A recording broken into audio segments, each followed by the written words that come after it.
Maharashtra assembly గడువు ముగిసింది. Assembly ఎన్నికల్లో ఘన విజయం సాధించిన మహాయుతి కూటమి మాత్రం ప్రభుత్వ ఏర్పాటుపై మల్లగులాలు పడుతోంది.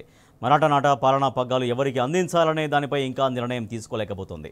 సీఎం పేరును ప్రకటించడంలో కేంద్ర అధిష్టానం తొందరపడడం లేదని తెలుస్తోంది. భాగస్వామ్య పక్షాల్లో భేదాభిప్రాయాలు రాకుండా ఉండేందుకు అన్ని జాగ్రత్తలు తీసుకుంటుంది. ఓవైపు బీజేపీ నేతలు దేవేంద్ర ఫడ్నవీస్కు జై కొడుతుంటే మరోవైపు మున్పటిలా షిండేనే ముఖ్యమంత్రిగా కొనసాగించాలని శివసేన శ్రేణులు డిమాండ్ చేస్తున్నాయి.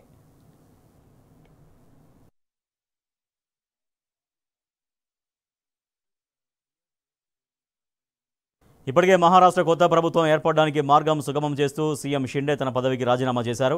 కొత్త ప్రభుత్వం ఏర్పాటయ్యే వరకు తాత్కాలిక సీఎంగా కొనసాగనున్నారు. అయితే ఫడ్నవీస్ను ముఖ్యమంత్రిని చేస్తే షిండేకు కేంద్ర మంత్రి పదవి అప్పగిస్తారని ప్రచారం సాగుతోంది. ఆయన కుమారుడు శ్రీకాంత్ షిండేతో పాటు అజిత్ పవార్లు మహారాష్ట్రకు ఉప ముఖ్యమంత్రులుగా కొనసాగుతారని సమాచారం. ఈ ఫార్ములా ద్వారా 3 పార్టీలను ఆకర్షించేందుకు బీజేపీ ప్రయత్నిస్తున్నట్లు వార్తలు వస్తున్నాయి.